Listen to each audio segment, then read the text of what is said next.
We have completed chapter 5 Karma Yoga to Bhakti. So let's do Mangala Charan prayers before we start the class. Om Ajnana Timirandhasya Jnananjana Shalakaya Chakshurun Militam Yena Tasmai Shri Guruve Namaha. Shri Chaitanya Manobhishtam Sthapitam Yena Bhutale Swayam Rupakadamayam Dadati Swapadantikam Vandeham Shri Guru Shri Yutah Padkamalam Shri Gurun Vaishnavamscha Shri Rupam Sagrajatam Sahagana Raghunathanvitam Tam Sajivam Sadvaitam Savadutam Parijana Sahitam Krishna Chaitanya Devam Shri Radha Krishna Padan Sahagana Lalita Shri Vishakhanvitamscha He Krishna Karuna Sindhu Deenabandhu Jagatpate Gopesha Gopika Kanta Radha Kanta Namostute Tapta Kanchana Gaurangi Radhe Vrindavaneshwari Vrishabhanu Sute Devi Pranamami Haripriye Vancha Kalpatarubhyascha Kripa Sindhubhya Evacha Patitanam Pavanebhyo Vaishnavebhyo Namo Namaha Nama Om Vishnupadaya Krishna Presthaya Bhutale Srimate Bhakti Vedanta Swamin Iti Namine Namaste Saraswate Deve Gauravani Pracharine Nirvishesha Shunyavadi Paschatta Deshatarine Jaya Shri Krishna Chaitanya Prabhu Nityananda Shri Advaita Gadadhara Shri Vasadi Gaura Bhaktavinda Hare Krishna Krishna Krishna Hare Hare Hare Rama Rama Rama Hare Hare. Hare Krishna. So we'll be reading from chapter 6 now, and so far what we have done before going into the overview of chapter 6, the chapter 5 ended with the Ashtanga Yoga in verse 27 and 28, and in the 29 Krishna starts talking about Bhakti Yoga. So Ashtanga Yoga is what is going to be the first thing that will be described in chapter 6, and that's why this chapter is called Dhyana Yoga, because Ashtanga Yoga is the beginning for Dhyana Yoga, because it prepares you for doing the meditation in the right way. So having said that, in the chapter 6, if you look at the verses from 1 to 9, there are stages like Aruruksha, that is beginning stage, to Aruda stage, advanced stage, advancement in Ashtanga Yoga. If we envision a ladder, from Aruruksha is one who starts climbing the ladder. Aruda is one who is situated on the ladder. Like we have Ratha, Ratha Arudha, the charioteer who is situated on the chariot. Like Lord Vishnu is Garudarudha. Ruda is situated properly. Aruda is situated properly. So Aruruksha is one who is started climbing. It's a process of climbing and then getting situated.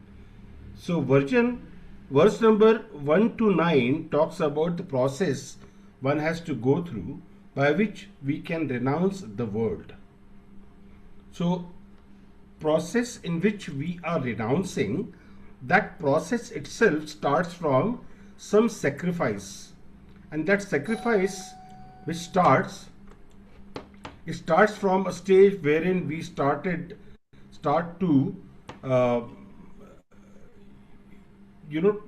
trying to start our sacrifice from something we have to get away from our daily routine. So we start start giving away the things. So in Dhyana Yoga, one renounces the world and focuses exclusively on meditation.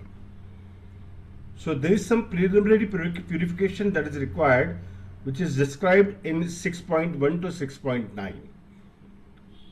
From 10 to 32, verse number 10 to verse number 32, it describes the practice to perfection in yoga. So 10 to 32 defines how one will achieve perfection when one is practicing yoga. Then 10 to 15 is it's a realization of Brahman. 16 to 23, which is actually the portion that talks about the meditation, is the realization of Paramatma, which is situated within. And 24 to 32 is the realization of Bhagavan. So basically, it takes us from Brahman to Paramatma to Bhagavan, all the three stages. It's a beautiful sequential progress that we are doing in chapter 6. Then dealing with the mind, the main obstacle, which is the main obstacle in the yoga or in anything that we do in the life. Not why only yoga. We are doing anything to do in the life is mind is the main obstacle, because mind does not allow us to concentrate, not to allow one thing to do. It has multiple things going on at the same time in the mind, and it forces us to do multiple things, and or maybe doing the multitasking within the head, though we are not doing the action in that way. 38 to 45, it says that the mind deviates the yogi. And it deviates in the sense that it does not allow you what is your destination going to be. It deviates it so much. 46 to 47, it talks about the topmost yogi, how he fixes the mind. And how he fixes the mind on the absolute. And that absolute is Krishna. So here, after elaborate description of Dhyana Yoga, Krishna comes to the conclusion that Bhakti Yoga is the best and the highest process, which sets the scene for chapter 7 when we start talking about actual Bhakti Yoga, which is the main stuff that Bhakta should be worried about rather than talking about anything else. However, it is the process by which we get prepared in order to get into Bhakti Yoga as the process. So the chapter 6 actually it slowly takes us from the yoga ladder towards perfection of mind in Krishna, in Sri Krishna, and the next chapter describes about alternate way for attaining same perfection. That's where we start from the Bhakti Yoga section from chapter 7 to 12. So before we get into the verses, is there any question that you may want to ask? No, Prabhu. Very good. Okay. So let's chant the first verse, and so it is from 1 to 9, which is talking about the Aruruksha stage. Yeah. So beginning stage to Aruda stage, advanced stage. Shri Bhagavan Uvacha Anashita Karma Phalam Karyam Karma Karoti Yaha Sasanyasi Cha Yogi Cha Naniragnir Na Chakriyaha. Over to you, Prabhu. Shri Bhaganuvacha Anashrita Karm Phalam Karyam Karm Karoti. Let me do it again. Shri Bhaganuvacha Anashrita Karma Phalam Karyam Karma Karoti Ya Sasanyasi Cha Yogi Cha Naniragnirna Chakriya. Yeah, I will chant it once more so that you will get it properly. Shri Bhagavan Uvacha Anashita Karma Phalam Karyam Karma Karoti Yaha Sasanyasi Cha Yogi Cha Naniragnir Cha Chakriyaha. Shri Bhaganuvacha Anashita Karam Phalam Karyam Karma Karoti Ya सा सन्न्यासी च योगी च नानिरग्रे न Chakriya. Very good. Word for word, Shri Bhagavan Uvacha, the Lord said, The Lord said, Anashritaha, without taking shelter, Ashrita, without taking shelter. Karma phalam, of the result of work, Karm phalam, of the result of work.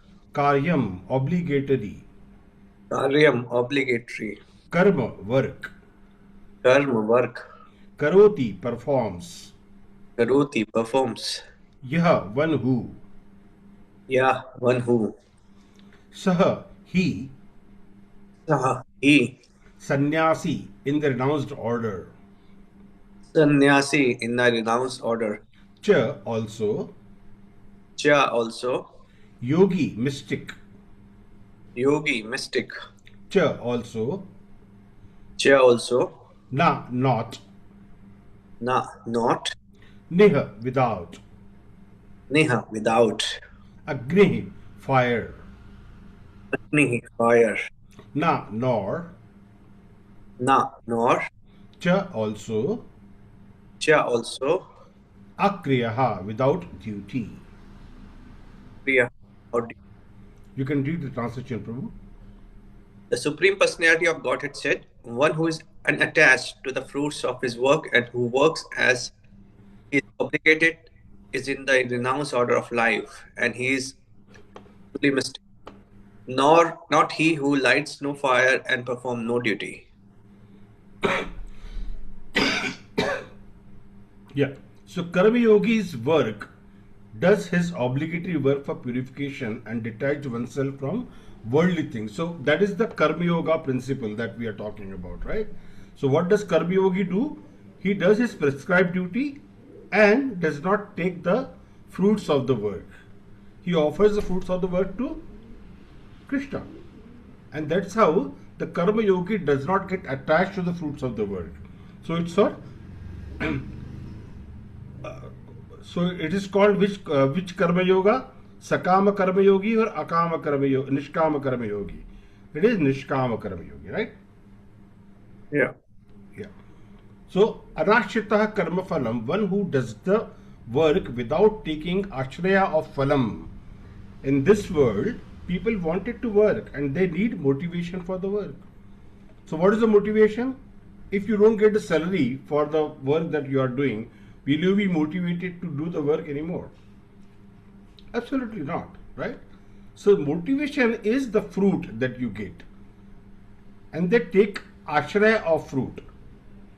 For example, captain of winning team in the World Cup says it was his childhood dream to hold the World Cup.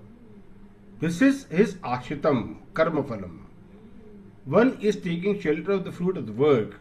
So Bhagavad Gita is not against doing things of this world. It is not against achievements. But if those outer achievements are alone our motivation, then it is wrong. So then we will not be getting any inner spiritual development. The inner spiritual development through that outer achievement will not necessarily go closer to Krishna.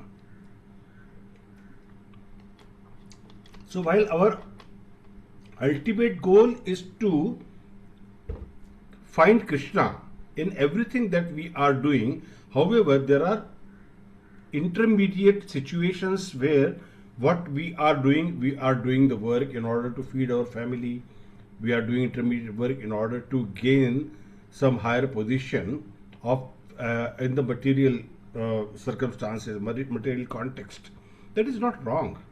So those are only the intermediate steps that you are doing it, but that is not your ultimate goal for doing so. Because if we are not doing that, then we are not motivated to do the work.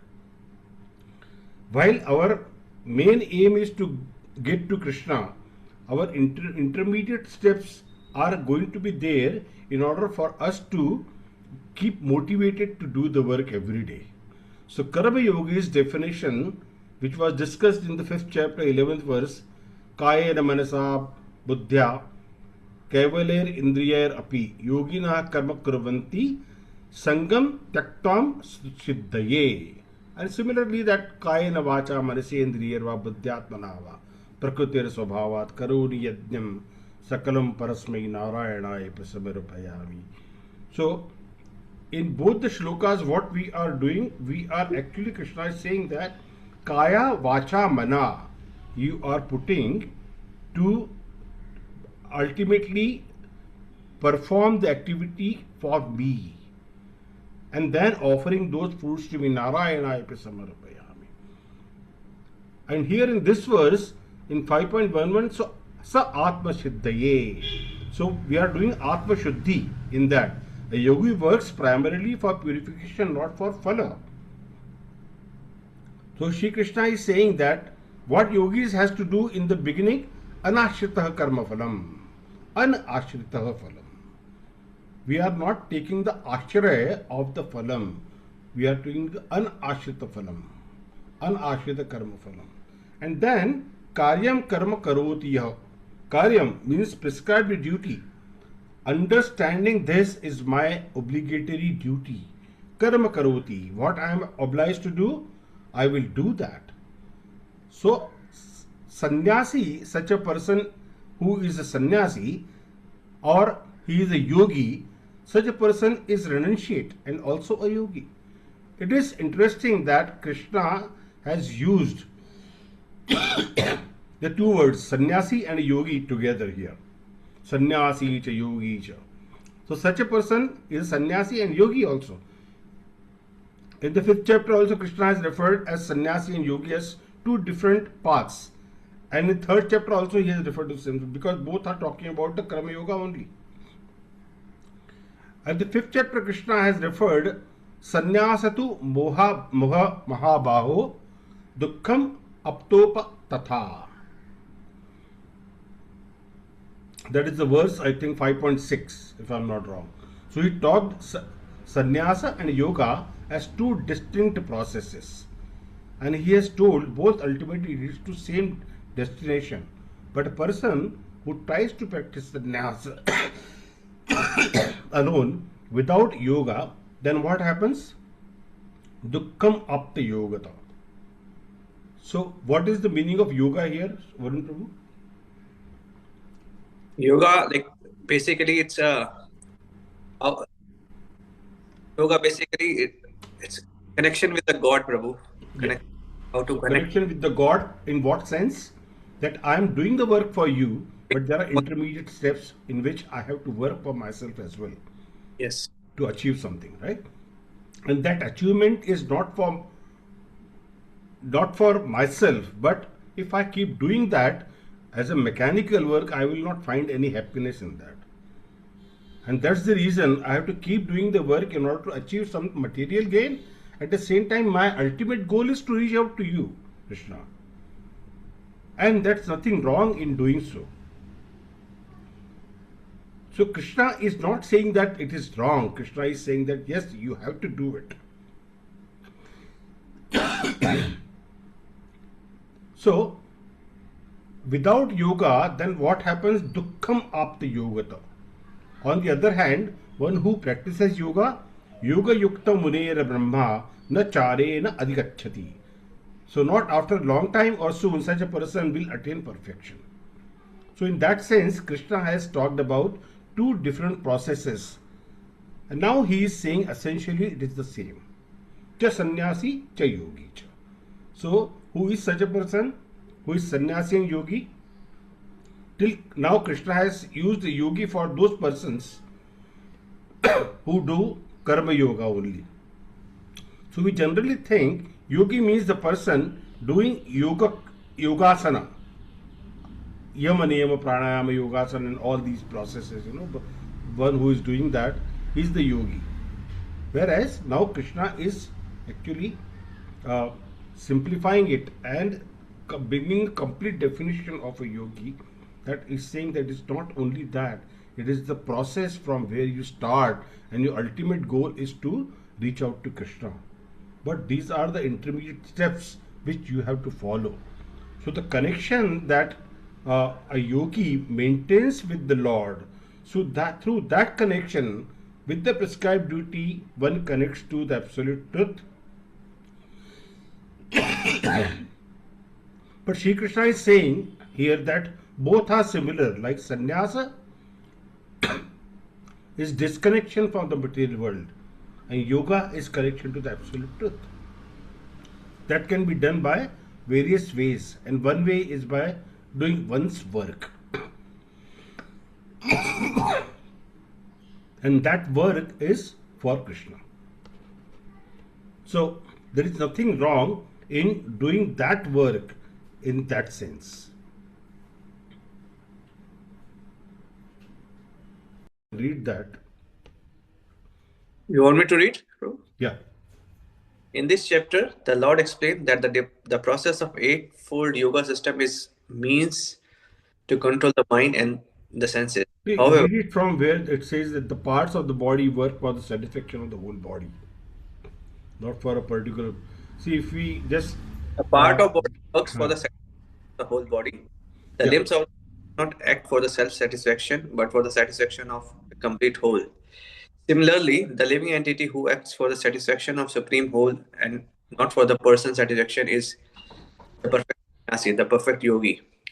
The sannyasis sometimes artificially thinks that they have become liberated from all material duties and therefore they cease to perform Agnihotra Yagna, fire sacrifices, but actually they are self interested because their goal is to become one with the impersonal Brahman. Such a desire is greater than any material desire, but it is not without self-trust. Similarly, the mystic yogi who practice the yoga system with half open eyes, seizing all material activities, desires some satisfaction for his personal self. But a person acting in Krishna consciousness work for the satisfaction of the whole without self-interest. A Krishna conscious person has no desire for self-satisfaction. His criteria of success is the satisfaction. Yeah. And thus, a perfect sannyasi or a perfect yogi, Lord Chaitanya, the highest perfectional symbol of renunciation, pray in this way. Na dhanam na janam na sundarim kavitam ma jagdish ishka me mam janmani ishware bhavatad bhaktir ahati ahatu ki tvai. Oh, Ahetuki. ahati tvai. Om Yeah. Almighty, I have no desire to accumulate wealth, nor to enjoy beautiful women. Nor do I want any number of followers. What I want only is the causeless mercy of your devotional service in my life, birth after birth. Birth afterwards. So he says that na dhanam, na janam, na sundaram. It's in the Shikshashtakam.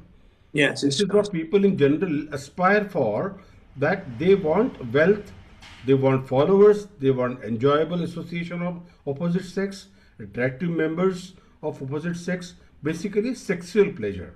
It is what their ultimate goal is. Kavitam va jagadish kamaye. Kavitam refers to fame, praise, learning. So these people, so the things that these people want, they are only for their own satisfaction, sense gratification.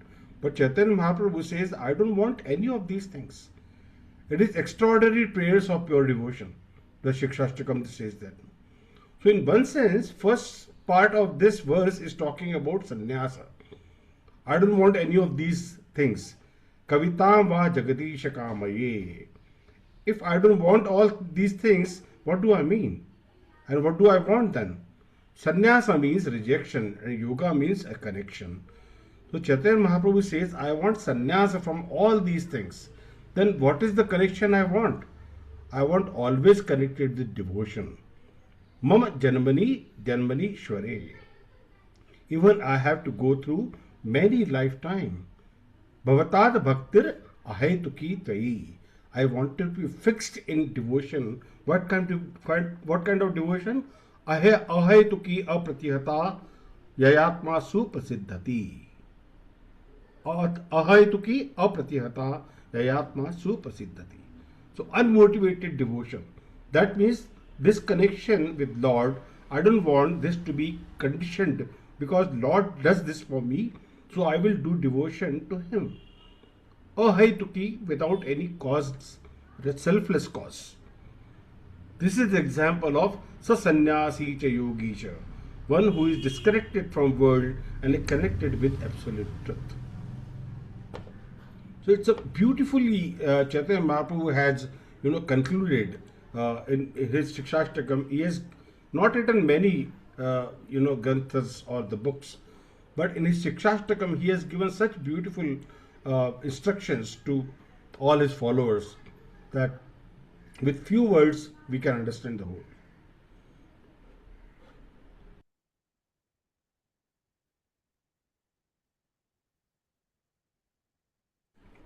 Any question, Prabhu? No, Prabhu, all good. We can go to the next verse. You can read the verse and then I can explain.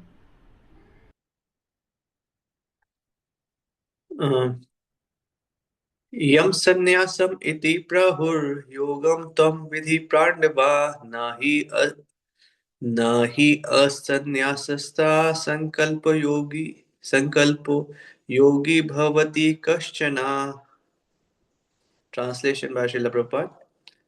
What is called renunciation should know to be same as yoga, or linking oneself with the Supreme, O son of Pandu. For one can never become a yogi unless he renounces the desire of sense gratification.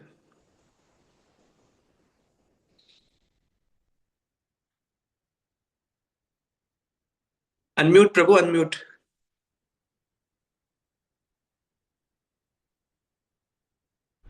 I had a bit of a coughing, so I muted myself. So now Krishna is going to explain Sacha Sannyasi Cha Yogi Cha, this verse again. Yeah. So Sa Yam Sannyasa Iti Prahur. That which is known as sannyasa, that is also known as yoga. Yogam tam vidhi Pandava. O Pandava, O Arjun, know that that is also yoga. So Krishna is saying actually they are the same. So now what he has talked in 5th chapter, similarly in destination, now he is saying similarly the similarity in content also. How? Nahi asanyasasta sankalpo. That actually one doesn't give up sankalpa. Sankalpa is desire. Desire for worldly enjoyment. And asanyasasta means without giving it up.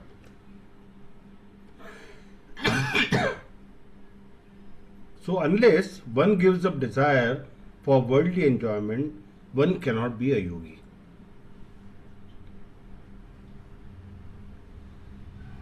Unless you give the worldly enjoyment, how can you even expect that you can become a yogi? Because 70-75% of your time your mind is always connected with the matter, and hardly there is any chance in which you are able to connect with the Lord. In the remaining 25%, there are other things which may take priority of your life. So what is the time left for you to connect with the Lord? It's hardly any time there is left for you. Yeah. So unless one gives up desire for worldly enjoyment, which is the 75% of your total life, then only you are able to connect with the Lord. So yogi bhavati kaschana. One cannot be a yogi unless one gives up desire for sense enjoyment. So Krishna is saying how yoga and sannyasa are same. Actually, there cannot be yoga, authentic yoga, there cannot be genuine connection with the Lord unless there is disconnection from enjoyment. That takes us away from the Lord. Example, we say that we wanted the light and fire, and we want to remove the darkness. So actually we cannot remove darkness unless we have a light.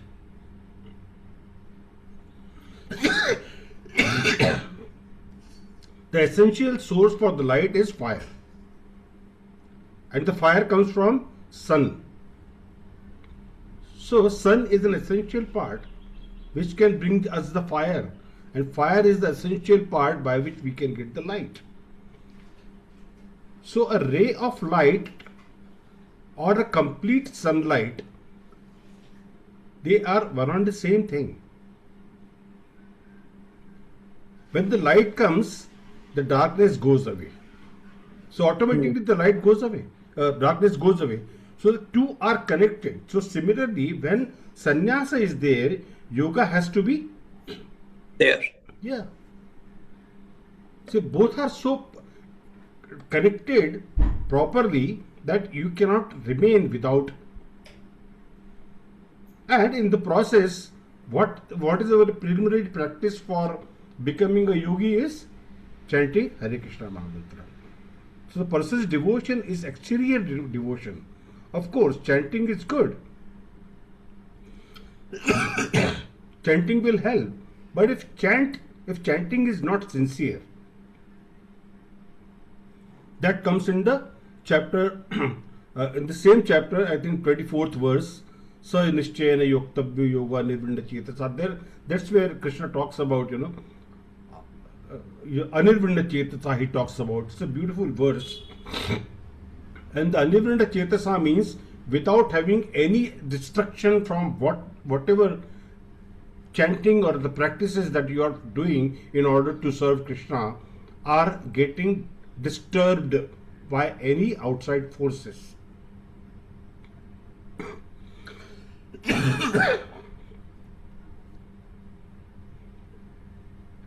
But if your chanting is not sincere, then what will happen? You are not able to detach yourself from the matter. And the progression towards the direction that you want to serve Krishna will not be succeeded. And Srila Prabhupada's purport says that real sannyasa yoga or bhakti means that one should know his constitutional position as the living entity and act accordingly, because it's our Anandamaya Abhyasa. Again, the same principle comes into picture.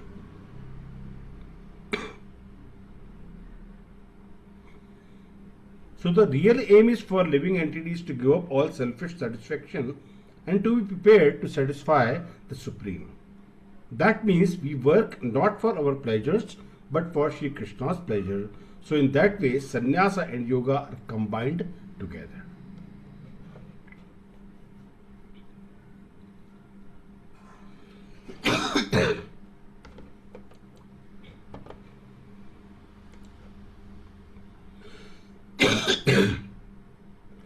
Let's go to the next verse. Are you sure you want to do it? You're coughing a lot. Yeah, sure.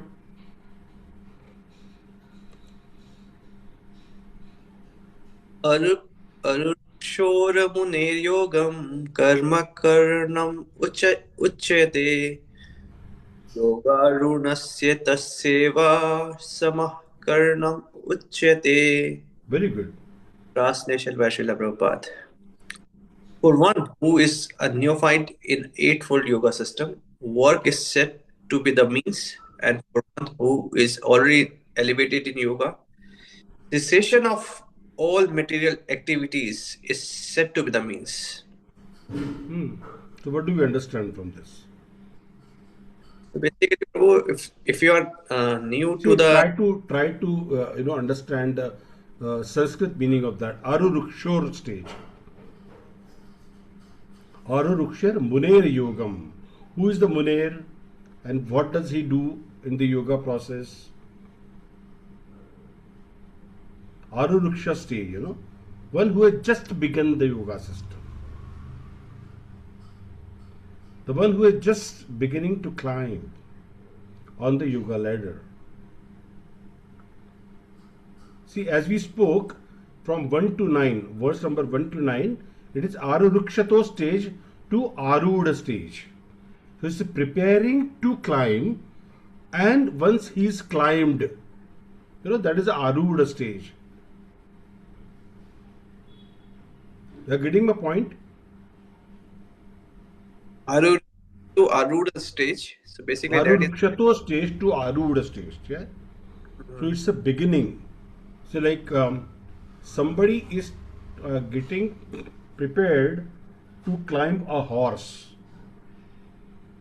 So his preparation is what? That he has been told that what will happen when you are going to climb to the horse. Horse may throw him out. His feet may slip. You know. So there are various things that he might have to learn, and before, while he's climbing, he might, get many times he will fall down. So he has to be prepared mentally first. If you try to understand from the very rudimentary stage of this, Really, when what happens when somebody is preparing to climb. work is said to be the mean, basically, first he needs to focus on the work which he has to do, and once he reach like he's able good in the work, then he should cessation from the activities or the desire to win something, or appreciate something. So that is something it's Krishna is telling here. Is this a right understanding or wrong? Maybe you can just take a step back. So, what Prabhupada is saying is translation for one who is a neophyte in the Eightfold Yoga system. For him, what is work? Work is said to be the means. And for one who is already elevated in yoga, cessation of all material activities is said to be the means. So, the means will differ from the stage you are in. Yeah. For the neophyte, stage will be different. What is one who is already in the yoga process, elevated yoga, for him the means will be different. That Yeah. for elevated person, I understand the cessation of material activities is the mean, right? So for how when So you read the first paragraph of Prabhupada's purport. the process of linking oneself with the supreme called yoga, it may be compared to a ladder for attaining the topmost spiritual realization. The ladder begins from the lower material condition of the living entity and it rises up to the perfect self-realization in pure spiritual life. According to the various elevation, different part of the ladder known as, are known by different names, but all in all, a complete ladder is called yoga and may be divided into three parts: the Jnana Yoga, the Yoga. Yeah. The beginning of the ladder is called Yoga Rukshumu Yoga Rudasya Tassaiva. Yoga Ruksha stage, and the highest rank is called Yoga Ruda. Yeah. Yoga Aruda. Yoga Aruda. Yoga Aruda. Aruda means one who has already climbed now. He is situated there. So Arurukshor, one who is beginning to climb, and Munera Yogam, one who is beginning stage of yoga at that time. So karma karanam uchyate. Karma is the cause. Cause of what? Karma is cause of one's progress, one's spiritual advancement, and when one is advanced in yoga, yoga rudasya. Tasyaiva, what is the cause of that time? Samaha karanam uchyate. Samaha is inactivity, calmness, cessation of activities. So now Krishna is saying, yes, there is a stage when one has to renounce activities. But that is advanced stage. And he is giving a structure for first. So Aruru stage work itself is advanced. And then in the Yoga Arudasya stage, cessation of work will lead to the advancement.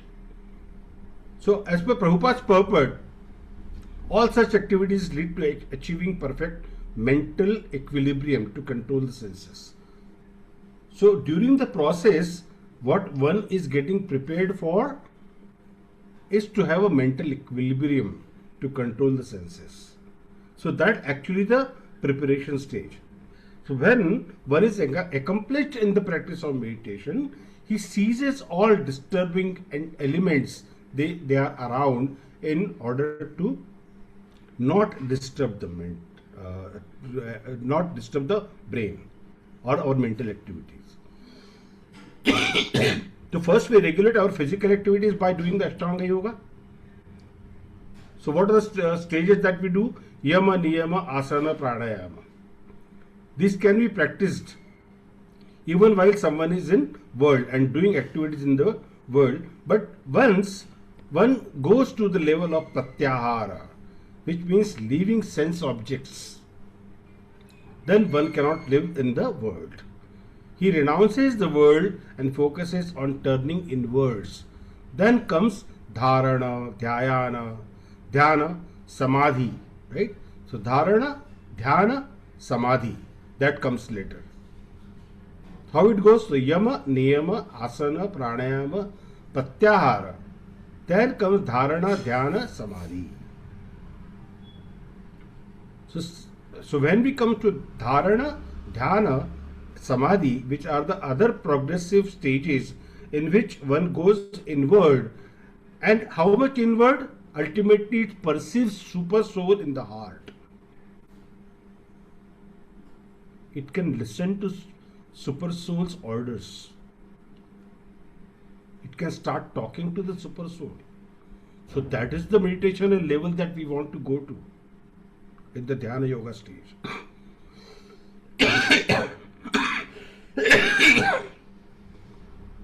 So the initial stage, 4 stages, one can practice doing karma, also doing karma yoga. These are aruruksha stage.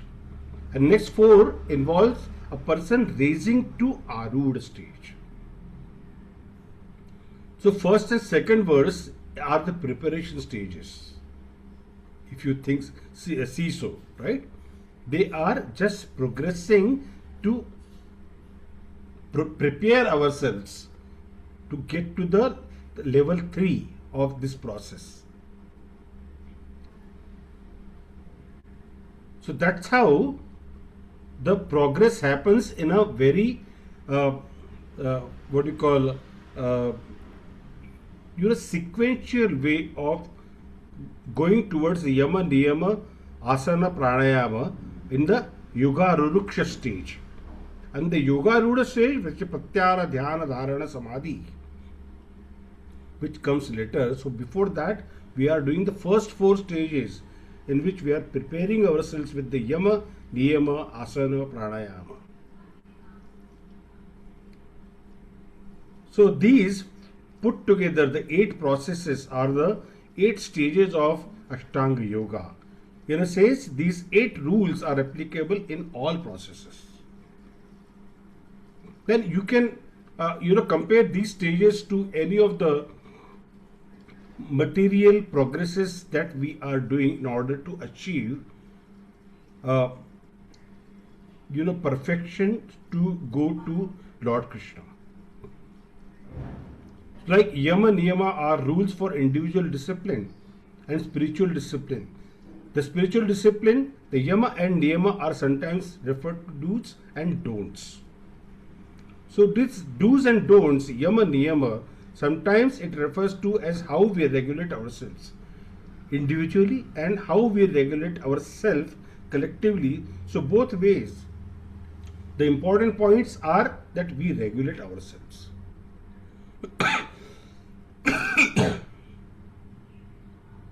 So Ashtanga Yogi sits in a particular position and sits in the asana, which helps the body keep consciousness inward, and pranayama is also for the same purpose. So we regulate our breath. By regulation of our breath, mind becomes calm, and when we are agitated, the breath becomes fast. When we slow down our breath, the mind also becomes calm. So the purpose of regulating the breath is to calm down the mind.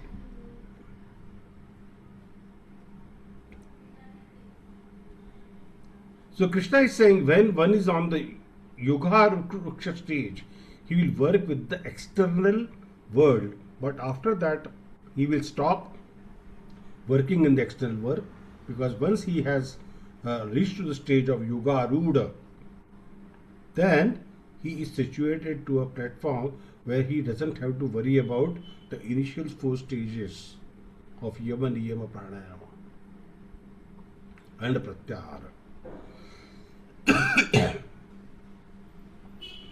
So basically, these the stages, etc., are very well defined in the Varnashrama system of basically. So, if a person is a Brahmin, he will not do yajan, patana, patana. The person will not interact with the world so much. The focus is more on renouncing the world so that he can connect with the absolute truth easily. But that uh, process which they start, it starts in the Varnashrama Dharma in the very initial stage when you start our Brahminical uh, stage where you are a brahmachari and you start to learn all this. Even the Sandhya Vandan, when you start, before that you are starting to learn how to renounce few things. So the sacrifice starts from that stage onwards. Like Chaturmas. In Chaturmas, we don't eat particular food stuff. So that is the preparation for us to start giving away few things. I will not eat so and so food stuff during this month. And of course, I mean the atmospheric conditions are also not like that. However, if we use the same timetable across the globe, then it may not work that way. Because when there is winter in India, it may not be winter in Australia, it may not be winter in London. So everything is depending on the Ritu that we are into. But universally, what happens is in the Vaishnava philosophy, we try to follow the same rules and regulations which are there in the Bharatvarsha. That's where we go wrong, normally. However, there is a change in the way we are doing the Ekadashi. So that depends on the position of the sun and moon now. So at least that change has happened now. However, the other things which are to be governed with respect to which nakshatra and which tithi is going on, etc., that also should differ based on the weather condition, where you are situated in on the globe, in which country you are in, because all these things will also differ. So we cannot have one size fit all calendar for everywhere in ISKCON. So that change has to happen. It will happen sometime, maybe. I don't know when, but it will surely happen. Yeah.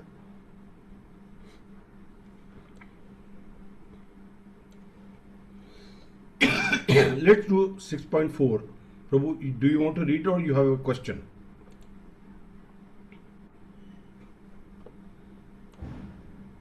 I'm good. I'm good. Okay.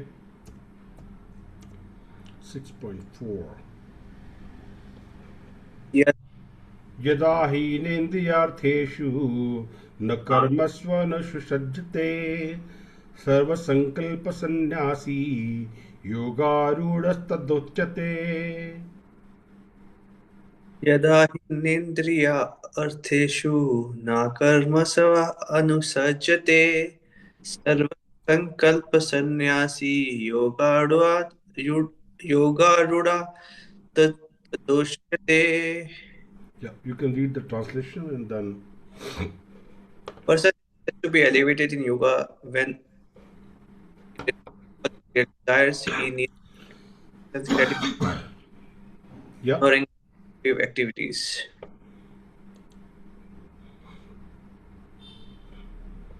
Yeah. So what do you understand?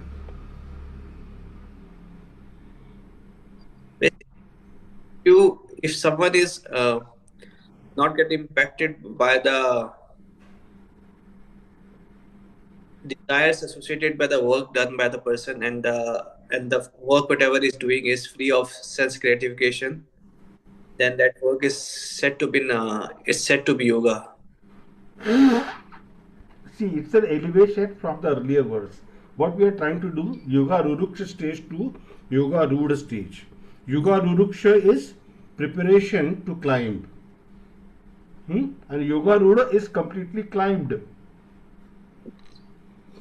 So when it's a preparation stage, that means you are learning to get elevated. So a person is said to be elevated in yoga when having renounced also. What is the process in which we are learning to sacrifice? Slowly we are learning to leave this, leave this, leave this, leave this.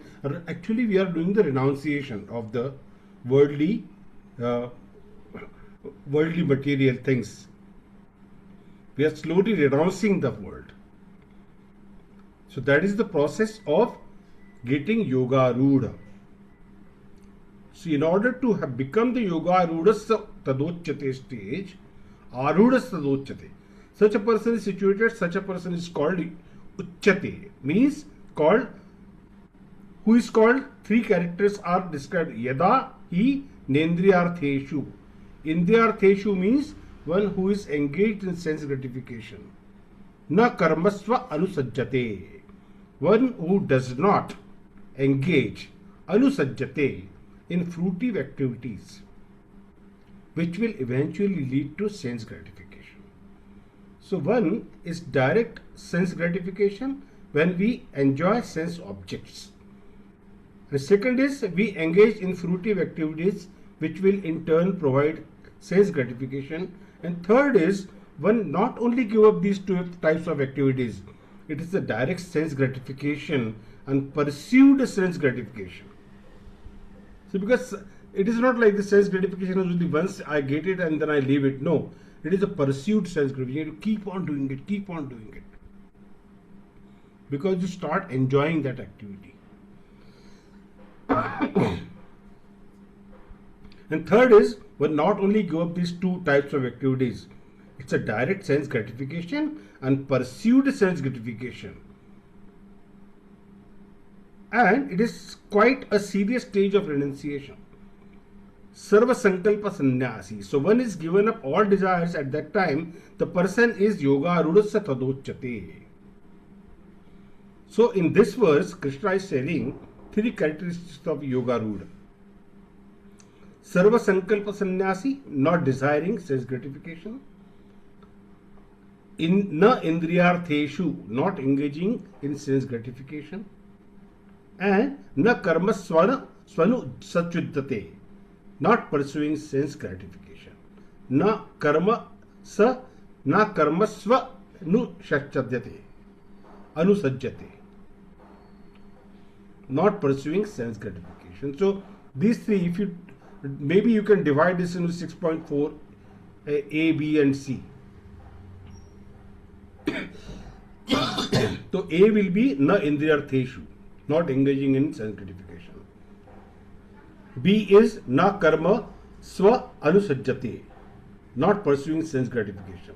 And C will be sarva sankalpa sandyasi, not desiring sense gratification at all. Designing sacrifice. Yeah.